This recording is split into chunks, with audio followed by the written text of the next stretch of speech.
अस्सलाम वालेकुम, मेरा नाम है श्वेता। अस्सलाम वालेकुम, मेरा नाम है इंदर और आप सबका स्वागत है हमारे चैनल में। सभी मोहम्मद सब के लिए पार्ट 10वां करने वाले हैं, ये देखते हैं। अस्सलाम वालेकुम दोस्तों, कैसे हो? उम्मीद है कि सब खैरियत से होंगे। अल्लाह आप लोगों को ऐसे ही खुश रखे। सरकार दो आलम सल्लल्लाहु अलैहि वसल्लम की पूरी जिंदगी पर बनने वाली वीडियो सीरीज जिसका नाम मोहम्मद सब के लिए है, ये उसका 10वां हिस्सा यानी पार्ट 10 है। थोड़ा हम रिकैप कर लेते हैं कि हमने 9वें हिस्से में क्या सुना। हमने 9वें हिस्से में सुना कि आप सल्लल्लाहु अलैहि वसल्लम कभी बच्चों के साथ नहीं खेलते थे, बल्कि तन्हाई में ज्यादा वक्त गुजारा करते थे और कायनात के बनाने वाले पर बहुत ज्यादा गौर व फिक्र फरमाया करते थे। और हमने ये भी सुना कि मक्का के करीब छोटे बड़े मेले लगा करते थे और उसमें सबसे बड़ा मेला जिसका नाम ओकास था, उसमें सब कबीलों के लोग यानी दूसरे मुल्कों के भी और आसपास के कबीलों के लोग भी आते थे और अपना धंधा कारोबार अपना व्यवहार किया करते थे। और उसी मेले में लोग जत्थे और ग्रुप्स बनाकर बैठा करते थे और अपने खानदान वालों का, अपने बाप दादाओं के तारीफों पर अशआर और पोइट्रीज कहा करते थे। और इन्हीं बड़ाइयों के चक्कर में झगड़े और लड़ाइयाँ भी हो जाया करती थी और यहाँ तक के कभी कभी जंगें भी हो जाया करती थी। एक मर्तबा इसी तरह उकास के मेले में ही एक झगड़ा हो गया जिसमें एक आदमी मारा गया और वहां से जंग शुरू हुई और जंग इतनी बढ़ गई कि जोश जोश में आकर उन्होंने कुरैश पर भी हमला कर दिया, जो खुद मक्का के रहवासी थे, जो जिस बात को लेकर कुरैश को बहुत गुस्सा आया और उनको भी जंग करनी पड़ी, जंग लड़नी पड़ी। उसके बाद मामलात बहुत ज्यादा बढ़ते गए। फिर मक्का वालों ने और आसपास के कबीलों वालों ने मिलकर एक एग्रीमेंट किया, एक अहद नामा बनाया जिसका नाम हल्फुल फुजूल रखा गया, जिसमें यह तय किया गया कि अब बस बहुत जुल्म हो गया। बाहर से लोग आते हैं, यहाँ पर झगड़े फसाद करते हैं, जंगे करते हैं और हमारे ऊपर भी हमला कर देते हैं और हम पर ही जुल्म करते हैं। अब जुल्म नहीं सहा जाएगा, बल्कि मजलूम की मदद की जाएगी और जालिम को सजा दी जाएगी, जिसमें आप सल्लल्लाहु अलैहि वसल्लम ने भी बढ़ चढ़कर हिस्सा लिया। चलिए अब आगे सुनते हैं। हुजूर पाक सल्लल्लाहु अलैहि वसल्लम चचा अबू तालिब के ही घर में रह रहे थे, लेकिन अपना खर्च चचा अबू तालिब पर नहीं डालते थे, बल्कि आपने एक कुरैशी ताजिर, एक बिजनेसमैन साइब बिन साइब के साथ पार्टनरशिप कर रखी थी। चूंकि चचा अबू तालिब बहुत ही गरीब और मुफलिस आदमी थे, उनकी औलाद भी बहुत ज्यादा थी, जिसकी वजह से तंगी में गुजारा होता था। एक दिन चचा अबू तालिब हुजूर पाक सल्लल्लाहु अलैहि वसल्लम के पास आए और कहने लगे कि भतीजे, तुम तो जानते हो कि मैं बहुत गरीब आदमी हूं, मेरे पास ना तो माल है, ना कोई प्रॉपर्टी है और ना ही कोई तिजारत है, लेकिन मुझे अभी अभी पता चला है कि एक तिजारती काफिला, एक बिजनेस टूर मुल्क शाम जा रहा है और खदीजा जो मक्का की बहुत बड़ी एक ताजिरा, एक बिजनेस वूमन है, वो लोगों को अपना माल देकर मुल्क शाम भेज रही है ताकि लोग वहां पर माल बेचें और उससे नफा कमाएं। अगर तुम जाना चाहोगे तो वो तो तुमको सबसे पहले भेजेंगी, क्योंकि तुम्हारी नेकी, शराफत और अमानतदारी के चर्चे उसने भी सुन रखे हैं। हालांकि भतीजे, मेरा दिल नहीं चाहता कि मैं तुमको मुल्क शाम भेजूं, क्योंकि मुझे यहूदियों से तुम्हारे लिए डर लगता है, मगर भतीजे अब मेरे पास इसके सिवा कोई चारा नहीं है कि मैं तुम्हें मुल्क शाम भेजूं ताकि तुम कुछ कमा कर ला सको और हमारी तंगी कुछ दूर हो सके। हुजूर पाक सल्लल्लाहु अलैहि वसल्लम चचा की इस ख्वाहिश पर राजी हो गए थे, मगर ये कहा कि अगर वो मुझे बुलाए तो मैं जरूर जाऊंगा। हजरत खदीजा रजी अल्लाह तआला अन्हा एक बहुत बड़ी और मशहूर मालदार मगर शरीफ खातून थी। वो बेवा थी, उन्होंने 2 शादियां की थी। मगर दोनों शौहरों का इंतकाल हो गया था और उनकी तमाम दौलत हजरत खदीजा को मिल गई थी। उसके बाद उन्होंने शादी नहीं की और कारोबार में लग गई थी। ये मक्का के बहुत ऊंचे खानदान से थी, लेकिन इस कदर पाकबाज और नेक खातून थी कि लोगों ने उन्हें ताहिरा यानी पाकबाज का लक़ब दे रखा था और इसी नाम से यानी ताहिरा नाम से ही पुकारा करते थे। हजरत खदीजा मालदारी और नेकी के साथ खूबसूरत और ज़हीन भी थी। जिसे आजकल लोग कहते हैं ना, ब्यूटी विद ब्रेन जिसे कहा जाता है, उन सारी खूबियों की वो मालिक थी। इन सारी खूबियों की वजह से ही मक्का के तमाम बड़े बड़े लोग और सरदार ये चाहते थे कि हजरत खदीजा के साथ उनका निकाह हो जाए, लेकिन हजरत खदीजा रजी अल्लाह तआला अन्हा साफ इनकार कर देती थी, क्योंकि उन्होंने अभी शादी न करने का पक्का इरादा कर लिया था और वो अब सिर्फ अपने कारोबार में और अपने बिजनेस में ही ध्यान लगाती थी। हजरत खदीजा रजी अल्लाह तआला अन्हा लोगों को अपना माल देती थी और लोग वो माल ले जाकर मुल्क शाम में बेचते थे, तिजारत करते थे और जो कुछ नफ़ा होता था उसमें से कुछ नफ़ा जो पहले से फिक्स होता था, मुकर्रर होता था, तय होता था, वो लोगों को दे देती थी। इस साल भी हजरत खदीजा रजी अल्लाह तआला अन्हा लोगों को अपना माल देकर मुल्क शाम भेज रही थी। जब ये बात अबू तालिब, चचा अबू तालिब को पता चली तो उन्होंने हुजूर से आकर कहा। हुजूर इस बात पर तैयार भी हो गए, लेकिन फरमाया था कि अगर खदीजा मुझे बुलाए तो मैं ज़रूर मिल लूँगा। ये बात हज़रत खदीजा रज़ी अल्लाह तआला अन्हा को किसी तरह पता चली। किसी ने जाकर बता दिया कि अबू तालिब अपने भतीजे अमीन को मुल्क शाम भेजना चाहते हैं। तो हज़रत खदीजा रज़ी अल्लाह तआला अन्हा का तो खुशी का ठिकाना न रहा, इसलिए कि मक्का का बच्चा बच्चा हुजूर की नेकी के गुण गाता था। उस वक्त हुजूर की उम्र 25 साल हो गई थी। ये वो वक्त था जब मक्का का कोई शख्स आपका नाम नहीं लेता था, बल्कि आपकी सच्चाई, आपकी अमानतदारी की वजह से आपका नाम अमीन ही पड़ गया था। हजरत खदीजा रज़ी अल्लाह तआला ने फौरन आपको बुलाया और कहा कि मैं आपकी सच्चाई, अमानतदारी और नेकी की शोहरत मैंने बहुत सुनी है, इसलिए मैं आपको अपना तिजारती माल देकर मुल्क शाम भेजना चाहती हूँ और जितना नफ़ा मैं दूसरों को देती हूँ उससे दुगना आपको दूंगी, यानी डबल आपको दूंगी। हुजूर पाक सल्लल्लाहु अलैहि वसल्लम ने हजरत खदीजा रज़ी अल्लाह तआला अन्हा की ये ऑफर को कबूल फरमा लिया और जाकर चचा अबू तालिब को ये बात बताई। तो चचा अबू तालिब बहुत खुश हो गए और फरमाया कि खुदा ने तुम्हारे लिए रोज़ी का इंतज़ाम कर दिया है। जब काफिला जाने का वक्त आया तो हजरत खदीजा ताहिरा रज़ी अल्लाह तआला अन्हा ने अपने गुलाम मैसरा को आपके साथ कर दिया और मैसरा से कहा और ताकीद की कि तुम मोहम्मद अमीन के साथ जा रहे हो, लेकिन याद रखो उनकी किसी बात की मुखालिफत मत करना, खिलाफ वर्जी मत करना, उनकी हर बात मानना और उनकी राय, उनके मशवरे पर ही चलना। मैसरा ने कहा कि ठीक है। उधर हुजूर पाक सल्लल्लाहु अलैहि वसल्लम रवाना हो रहे थे तो आपके सब चचा आपको रुखसत करने के लिए कुछ दूर तक आए और सब काफिले वालों को बुला बुला कर ताकीद की कि सब वो हुजूर का यानी मोहम्मद का ख्याल रखे सल्लल्लाहु अलैहि वसल्लम और उनकी हिफाजत करें। उसके बाद ये मुबारक काफिला रवाना हुआ और पहले की ही तरह एक बादल आ गया जो आप पर साया किए हुए था, ताकि आपको धूप की सख्ती न लगे और आप धूप की सख्ती से महफूज रहे, सेफ रहे। ये मुबारक काफिला मक्का से रवाना हुआ, कई जगह ठहरता चलता, आखिर एक दिन मुल्क शाम के सरहदी शहर बुसरा पहुंच गया। जहां पर इस काफिले ने पड़ाव डाला था उसके कुछ थोड़ी ही दूर पर एक सूखा दरख्त था जिस पर एक भी पत्ता नहीं था।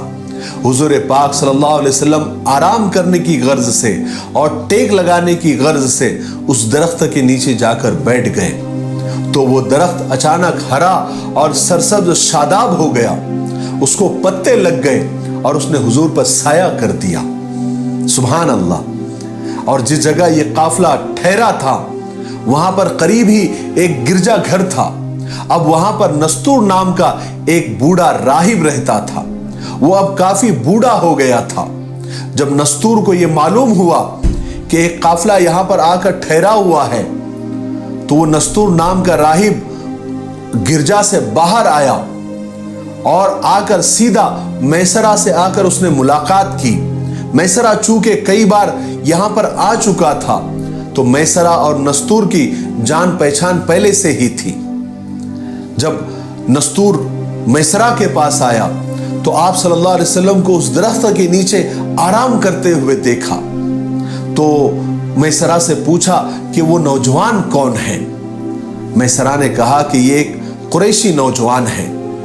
नस्तूर ने कहा कि हमने किताबों में पढ़ा है कि इस सूखे दरख्त के नीचे सिर्फ आखिरी नबी ही बैठने वाले हैं और आखिरी नबी ही आकर वहां पर टेक लगाकर बैठेंगे और वो दरख्त हरा भरा हो जाएगा, उसकी डालियां हरी भरी हो जाएगी। फिर नस्तूरा राहिब ने मैसरा को कुछ निशानियां बताई और पूछा, क्या ये सब निशानियां उस नौजवान में है या नहीं? क्या ये सब निशानियां उसमें पाई जाती है या नहीं? मैसरा ने कहा कि हाँ, आपने जितनी सारी निशानियां बताई है सब उस नौजवान में पाई जाती है, मैंने खुद देखी है। नस्तूरा राहिब को यह सुनकर पक्का यकीन हो गया। वो कहने लगा कि हाँ, ये वही आखिरी नबी है, वही नबी आखिरुज़्ज़मा है। काश मैं उनके ज़हूर का ज़माना देख सकूं, यानी वो जब नबी बनने वाले हो, मैं काश उनका वो ज़माना देख सकूं। उसके बाद नस्तूरा ने हुजूर पाक सल्लल्लाहु अलैहि वसल्लम की वो मोहर नबूवत देखी और गवाही दी कि ये वही नबी है जिसका जिक्र हमने तौरात में पढ़ा है। मैसरा इन सब बातों को देखकर हैरान हो रहे थे और उधर जिस तरह बुसरा के बाजार में हुजूर पाक सल्लल्लाहु अलैहि वसल्लम ने पहली बार लेन देन किया और ताजिरों के साथ मामलात और व्यवहार किए, जैसा कोई बहुत बड़ा तजुर्बेकार ताजिर और बिजनेसमैन किया करता है, जहां पर लोग धोखा देकर, झूठ बोलकर, कम तोलकर पैसा कमाने के चक्कर में होते हैं, दौलत कमाने के चक्कर में होते हैं, वहां पर हुजूर पाक सल्लल्लाहु अलैहि वसल्लम ने ईमानदारी से झुकता तोलकर एक नया रिकॉर्ड बना दिया। जब हुजूर को किसी से कुछ खरीदना होता तो सामने वाले पर छोड़ देते, जब देना होता तो झुकता तोल कर देते, माल में अगर कोई ऐब होता तो बता कर देते और ये भी कहते कि अगर आपको पसंद ना आया तो हम वापस लेने के लिए तैयार हैं, हम वापस भी ले लेंगे। तो सारा बाजार हैरान था और इस कदर नफा हुआ, इस कदर मुनाफा हुआ जो पहले कभी नहीं हुआ था। इसी वजह से मैसरा हुजूर पाक सल्लल्लाहु अलैहि वसल्लम के पास आए और कहने लगे कि मोहम्मद, हम खदीजा के लिए 40 साल से तिजारत कर रहे हैं, बिजनेस कर रहे हैं, मगर इस बार जो हमको नफा हुआ, जितना मुनाफा हुआ, जितना प्रॉफिट हुआ, उतना कभी भी नहीं हुआ। वो सिर्फ आपकी वजह से हुआ और आपके जरिए हुआ।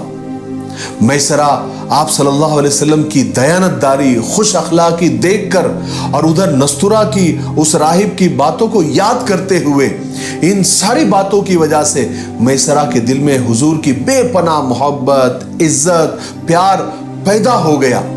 यहां तक कि इन सब बातों की वजह से मैसरा को ऐसा लगने लगा कि वो खदीजा का नहीं, यानी हजरत खदीजा का नहीं, बल्कि हुजूर का गुलाम हो।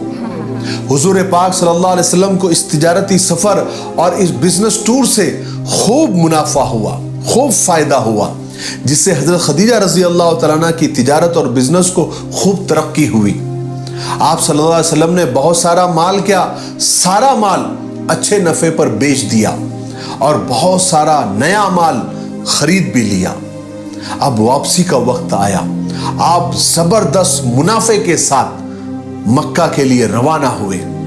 आखिर चलते चलते ये काफिला मुरज़ोहरान या जोहरान तक पहुंच गया। ये मक्का और अस्फान के बीच एक जगह का नाम है।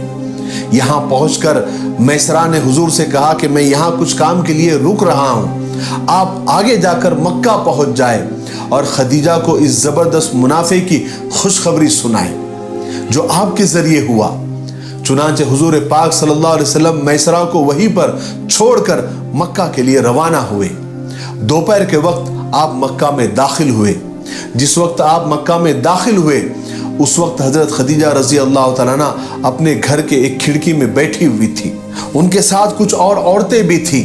अचानक उन्होंने देखा कि एक सवार तेजी से ऊंट के ऊपर दौड़ते हुए चला आ रहा है और एक फरिश्ता उस सवारी के ऊपर साया किए हुए है। हजरत खदीजा ने ताज्जुब से ये मंजर देखा और दूसरी औरतों को भी दिखाया और सब ने मिलकर उस सवार की शान को देखा और हैरान रह गई। कुछ ही देर के बाद हुजूर पाक सल्लल्लाहु अलैहि वसल्लम हजरत खदीजा के मकान पर पहुंच गए। अपने सफर का हाल बताया और जो नफा हासिल हुआ था वो बताया। पूरी कारगुजारी सुनाई। इस बार नफा प्रॉफिट दुगना था, डबल था जो हजरत खदीजा को हासिल हुआ था। हजरत खदीजा रजी अल्लाह तआला अन्हा का तो खुशी का कोई ठिकाना नहीं रहा। उनके दिल में हुजूर के लिए इज्जत और बढ़ गई। उधर जब मैसरा मक्का पहुंचे तो उन्होंने हजरत खदीजा को अपने सफर की पूरी रुदात सुनाई कि हमने किस तरह सफर में अजीब अजीब बातें देखी। अंधेरी रातों में रोशनी हो गई। मोहम्मद की बरकत से सूखे पेड़ हरे भरे हो गए जैसे किसी ने आबे हयात छिड़क दिया हो और एक बादल ने हमेशा मोहम्मद के ऊपर साया किए हुए था सल्लल्लाहु अलैहि वसल्लम। और नस्तूरा ने क्या क्या देखा, क्या क्या कहा और किस तरह आपने एक तजुर्बेकार बिजनेसमैन की तरह बिजनेस किया, तिजारत की। और इस छोटे से सफर में आपने मुल्क के शाम के बाजार में अपने शान के झंडे गाड़ दिए, अपने ईमानदारी के झंडे गाड़ दिए और मुल्क के शाम के लोगों के लिए और बाजार के लिए एक एग्जाम्पल सेट कर दिया, एक मिसाल सेट कर दी। ये सारी बातें सुनकर हजरत खदीजा रजी अल्लाह तआला अन्हा के दिल की कैफियत बदल गई। हुजूर के लिए उनके दिल में एहतराम, इज्जत, मोहब्बत और ज्यादा बढ़ गई। चूंकि हजरत खदीजा रजी अल्लाह तआला अन्हा बेवा थी, मालदार जरूर थी, मगर दिल की दुनिया वीरान वीरान सी थी। अफसुर्दा, गमगीन तमन्नाएं, मुरझाए हुए एहसासात। अचानक दिल से आवाज आई, क्या है खदीजा, क्यों ना मोहम्मद को इस वीरान और सूखे दिल में मेहमान बना लिया जाए ताकि यहाँ की दुनिया भी हरी भरी हो जाए, सरसब्ज और शादाब हो जाए। आज के लिए इतना काफी है क्योंकि वीडियो काफी लंबा हो रहा है। आगे क्या हुआ, किस तरह हजरत खदीजा रजी अल्लाह तआला अन्हा ने निकाह का पैगाम दिया और किस तरह निकाह हुआ और क्या क्या अजीब बातें हुई और क्या क्या अल्लाह तबारक व तआला की तरफ से बरकतें नाजिल हुई, ये हम 11वें हिस्से में सुनेंगे। तब तक मेरे लिए, पूरी उम्मत के लिए, पूरी इंसानियत के लिए खैर और भलाई की दुआ करते रहे। अस्सलामु अलैकुम व रहमतुल्लाहि व बरकातुहू। अस्सलामु अलैकुम दोस्त। यार कितना इंटरेस्ट से सुनने का ना अच्छा लगता है। मेरे को कितना बहुत अच्छा डिटेल में लगता है। ना, जी, जी। क्योंकि एक्चुअली हमको तो नहीं पता है और काफ़ी लोगों को नहीं पता है, तो हम दुआ करते हैं कि हमारे वीडियो के थ्रू भी काफ़ी लोग देखे, ये सब समझे, स्पेशली जो नॉन मुस्लिम्स जिनको ये सब जी, जी, जी। डिटेल में नहीं पता कि कैसे वो उनकी जर्नी बताइए, लाइफ की जर्नी, जो उनके आखिरी नबी थे उनकी लाइफ की जर्नी बताइए। अभी 25 साल के हो गए हैं, फिर अभी कैसे मुनाफा, बिजनेस में कैसे हैं और कैसे उनके साथ अजीब अजीब मतलब वो जो वाक्य होते हैं, जो बोलते ना हमेशा बादल, अभी वो पेड़ का वाक्य, हर एक चीज, और काफी वो देखने के लिए कितना अच्छा लगता होगा ना। लाइक मैं अब तो अभी वही सोच रही हूँ, वही जोन की पिक्चराइजेशन, लाइक जैसे बनाता हूँ। इन्होंने लाइक इन लोग भी जब विंडो में बैठे थे तो तभी भी वो बोले थे ना, एक ऊंट भागता हुआ और ऊपर से फरिश्ता, वो इतना अच्छा लग रहा था ना सोच के, समझ के। जी जी जी, उससे ना अपने को अच्छा, अच्छे से समझ आता है उसके अंदर, तो वो सही है, बहुत अच्छा लगा, बहुत अच्छा है कसम से। एक्चुअली जिसने भी हमको ये पूरा सीरीज दिया है ना, काफी लोगों ने कमेंट किया था, थैंक यू, क्योंकि बहुत अच्छा डिटेल में मिल रहा है इसमें अच्छे से जानने को। तो आखिरी नबी ऑफ कोर्स, एंड काफी सीरीज के रिक्वेस्ट भी आ रहे गाइस, हम करेंगे। थोड़ा सा बोलते ना, थोड़ा सा पेशेंस, सब्र रखे, क्योंकि ऑफिस होता है, हाँ, मेरा ऑफिस होता है, हम दोनों ऑफिस भी तो उसके बाद हम उस बावजूद हम वीडियो बना रहे हैं, क्योंकि हमको भी बहुत इंटरेस्ट है। लाइक हम जब भी सोचते हैं ना, हाँ चलो अभी आगे देखेंगे और क्या होता है, ٹھیک ہے गाइस ऐसे ही वीडियो देखते रहिए और सपोर्ट करती है, तब तक हमारे वीडियो को like subscribe share comment click on the bell icon bye bye.